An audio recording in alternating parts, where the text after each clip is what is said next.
ஆச்சி மசாலா எந்த சமையலும் ருசி தேடும் ரகசியம் 20 ரூபாய்.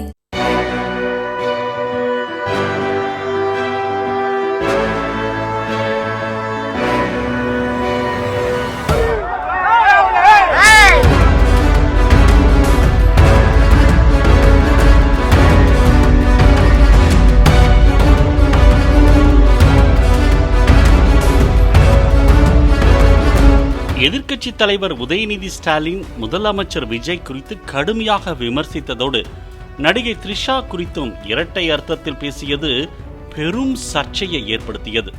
இதனைத் தொடர்ந்து மறுநாள் ஆகஸ்ட் 4ஆம் தேதி சென்னை நீலாங்கரை வீட்டில் வைத்து உதயநிதி கைது செய்யப்பட்டது திமுகவினரிடையே கொந்தளிப்பை ஏற்படுத்தியதோடு தமிழ்நாட்டையே பரபரப்புக்குள்ளாக்கியது.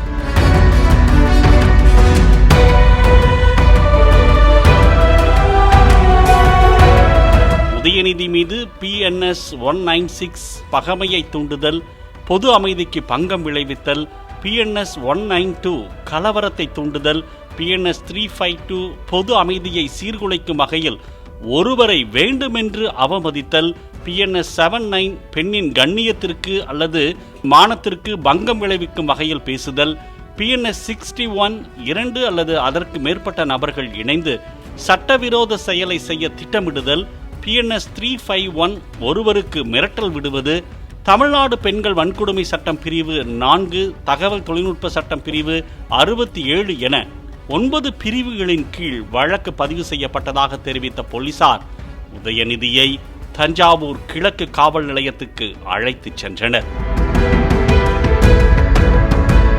அதுவும் சூழல் பரபரப்பானதால் சென்னை பெருநகர காவல்துறை ஆணையர் அமல்ராஜ் உதயநிதியின் வீட்டின் வெளியே வந்து நிலைமை குறித்து விசாரித்தார். சிறிது நேரத்தில் முன்னாள் அமைச்சர் துரைமுருகன், KN நேரு, சேகர் பாபு உள்ளிட்டோரும் திமுக வழக்கறிஞர்களும் உதயநிதியின் வீட்டிற்கு வந்தனர். பின்னர் காவலர்கள் வழக்கு தொடர்பான விவரங்களை எடுத்துரைத்தனர்.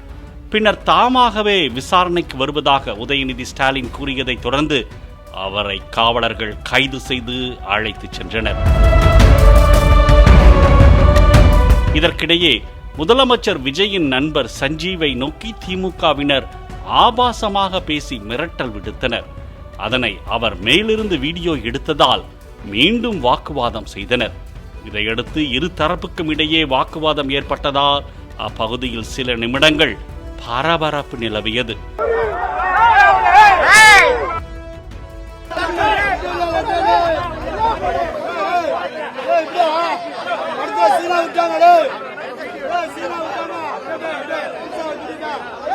காவல்துறை வாகனத்தில் அழைத்துச் செல்லப்பட்ட உதயநிதி ஊடகங்களுக்கு அளித்த பேட்டியில் நான் பேசாத ஒன்றை பேசியதாக கூறி வெட்டி ஒட்டி போலி செய்திகளை பரப்புகின்றனர் என்றார்.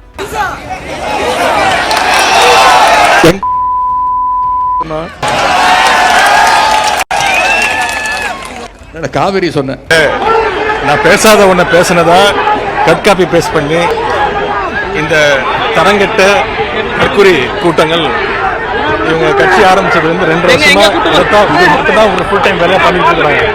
எங்க கூட்டு போனாலும் ஃபேக் நியூஸ் தெரியல, அவங்களே கேட்கணும். எங்க கூட்டு போனாலும் நான் தமிழ்நாட்டுல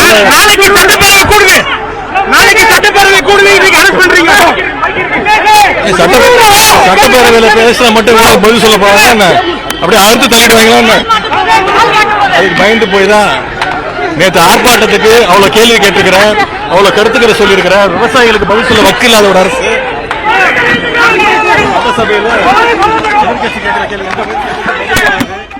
கைதுக்கு எதிர்ப்பு தெரிவித்து நாடாளுமன்ற வளாகத்தில் திமுக எம்பிக்கள் போராட்டம் நடத்தினர். மேலும் தமிழ்நாடு முழுவதும் உள்ள திமுகவினர் சாலை மறியலில் ஈடுபட்டிருப்பதால் பெரும் பரபரப்பான சூழல் நிலவியது.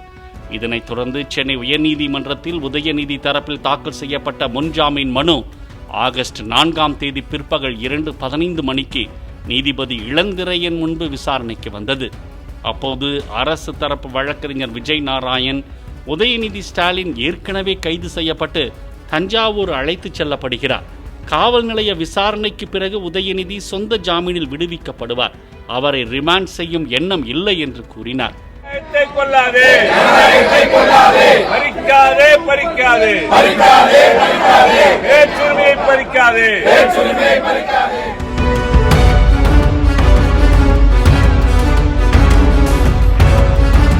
இதையடுத்து உத்தரவை பிறப்பித்த நீதிபதி உதயநிதியை விசாரணைக்கு பிறகு இன்றே விடுவித்து விட வேண்டும்.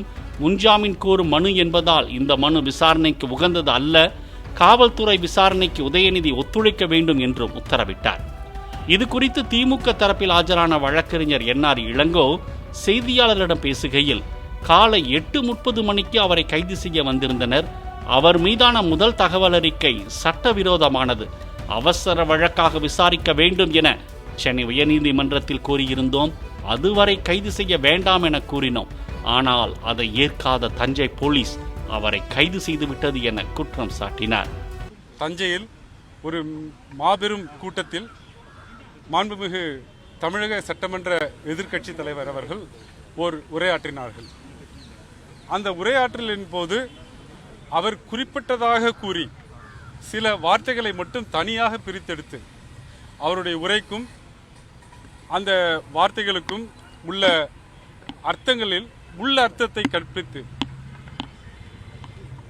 தமிழக வெற்றி கழகத்தை சார்ந்த ஒரு நபர் பெண்களை அவமரியாதை செய்ததாகவும் மற்றும் பல்வேறு குற்றப்பிரிவுகளின் கீழ் நேற்று இரவே முதல் தகவல் அறிக்கையை பதிவு செய்து சுமார் 8:30 மணி அளவில் தஞ்சாவூர் போலீசார் எதிர்க்கட்சி தலைவர் அவர்களை கைது செய்ய வந்திருந்தார்கள். இன்று காலை 10:30 மணி அளவில் உயர்நீதிமன்றத்தில் இந்த கைது நடவடிக்கை சட்டத்திற்கு விரோதமானது, அந்த முதல் தகவல் அறிக்கையே சட்டத்திற்கு விரோதமானது என்பதை எடுத்து சொல்லி அவசர வழக்காக எடுத்துக்கொள்ள சொல்லி வேண்டினோம்.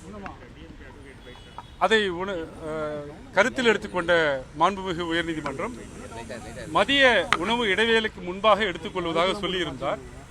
நாங்கள் தஞ்சாவூரிலிருந்து வந்த போலீசாரிடம் உயர்நீதிமன்றம் இந்த வழக்கை விசாரிக்க இருக்கிறது, அதுவரை கைது செய்ய வேண்டாம் என்று இருக்கக்கூடிய சட்ட நெறிகளையும் மாண்புகளையும் எடுத்து சொன்னோம்.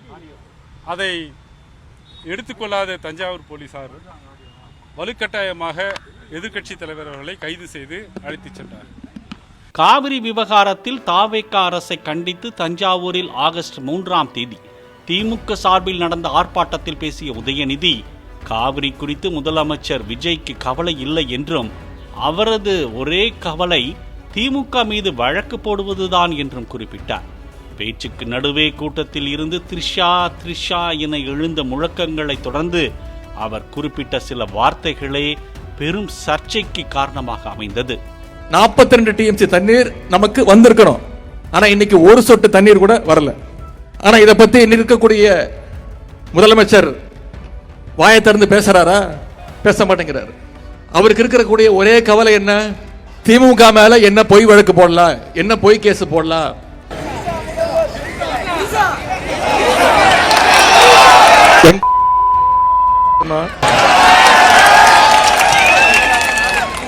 காவிரி சொன்ன அவை அடக்கமும் நாவடக்கமும் இல்லாத ஒருவரா நம் தமிழ்நாட்டின் துணை முதல்வராக இருந்திருக்க முடியும் என்று கேள்வி எழுப்பிய அமைச்சர் ஆனந்த், மக்கள் எல்லாவற்றையும் பார்த்து கொண்டுதான் உள்ளனர் என கண்டித்தார். இதேபோல் ஆதவ் அர்ஜுனா, ராஜ்மோகன் உள்ளிட்ட அமைச்சர்களும் உதயநிதி பேச்சுக்கு கண்டனம் தெரிவித்தனர். பாஜக மூத்த தலைவர் தமிழிசை சவுந்தரராஜன், தமிழ்நாடு காங்கிரஸ் தலைவர் மாணிக்கம் தாக்கூர் உட்பட பல்வேறு அரசியல் தலைவர்களும் உதயநிதிக்கு கண்டனம் தெரிவித்தனர். இதனைத் தொடர்ந்துதான் உதயநிதி மீது நடவடிக்கை எடுக்க கோரி தாவேகா சார்பில் தஞ்சை கிழக்கு காவல் நிலையத்தில் புகார் அளிக்கப்பட்டது. தாவேகாவின் தஞ்சை மாவட்ட மகளிர் அணி அமைப்பாளர் பைரவி அளித்த புகாரில் பாலியல் ரீதியாகவும் பெண்மையை கொச்சைப்படுத்தும் வகையிலும் உட்பொருளோடு உதயநிதி பேசியதாக தெரிவிக்கப்பட்டிருந்தது. உதயநிதியின் இந்த உரை அடங்கிய 2 நிமிடம் 39 வினாடிகள் கொண்ட வீடியோவை திமுக ஐடி விங் தனது எக்ஸ் சமூக வலைதள பக்கத்தில் பதிவிட்டு பரப்பியதாகவும் அந்த புகாரில் தெரிவிக்கப்பட்டிருந்தது. பொது அமைதிக்கு குந்தகம் விளைவிக்கும் வகையில் பேசிய உதயநிதி ஸ்டாலின் மற்றும் அந்த வீடியோவை பரப்பிய திமுக ஐடி விங் நிர்வாகிகள் மீது உடனடியாக சட்டப்படி கடுமையான நடவடிக்கை எடுக்க வேண்டும் என அந்த புகார் மனுவில் கோரப்பட்டிருந்தது.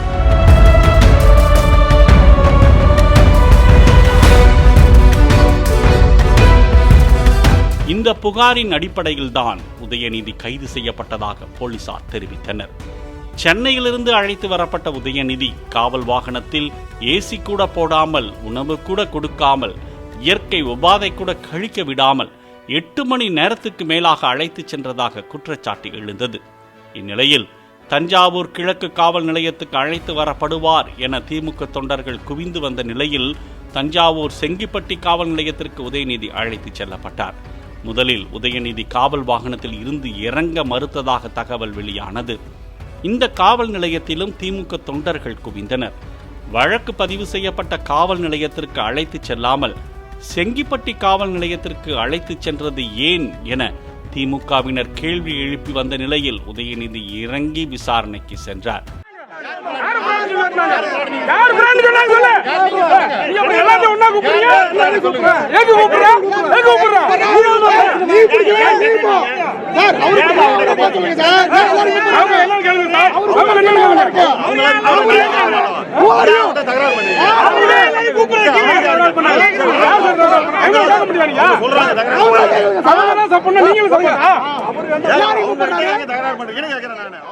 தஞ்சாவூர் செங்கிப்பட்டி காவல் நிலையத்தில் சுமார் 1.5 மணி நேரம் விசாரணை நடைபெற்று இரவு 8:10 மணிக்கு நிறைவடைந்த நிலையில் அவர் காவல் நிலையத்திலிருந்து புறப்பட்டு சென்றார். அவருக்கு காவல் நிலைய ஜாமீன் வழங்கப்பட்டது. காவல் நிலைய வளாகத்திலும் அதன் சுற்றுப்புறங்களிலும் ஏராளமான திமுகவினர் திரண்டிருந்ததால் பரபரப்பான சூழல் நிலவியது. பாதுகாப்பு பணிக்காக கூடுதல் காவல்துறையினரும் குவிக்கப்பட்டிருந்தனர். தனது காரில் இருந்தபடியே அங்கிருந்த கட்சி நிர்வாகிகளை நோக்கி கையசைத்தபடி அவர் அங்கிருந்து திருச்சி விமான நிலையம் வந்து பத்திரிகையாளர்களை சந்தித்து பேசினார். இரட்டை அர்த்தத்தில் பேசவில்லை, ஒரே அர்த்தத்தில் தான் பேசினேன் என கூறினார். நான் இந்த நேரத்தில் கூறிக்கொள்ள விரும்புவது, நான் எந்த விதமான ஒரு தவறான எண்ணத்தில் நேற்று பேசவே இல்லை. யாரையும் புண்படுத்தணும், யாரையும் தாழ்த்தி பேசணும், குறிப்பிட்டு சொன்ன பெண்களை தாழ்த்தி பேசணும்னு துளி கூட என்னுடைய மனசில் அது கிடையாது. நான் என்ன பேசி முடிக்கல. துளி கூட அது எண்ணம் கிடையாது. என்னுடைய பெற்றோர், என்னுடைய குடும்பம் என்னை அப்படி வளர்க்கல. என்னுடைய தாய் தந்தை என்னை அப்படி வளர்க்கல.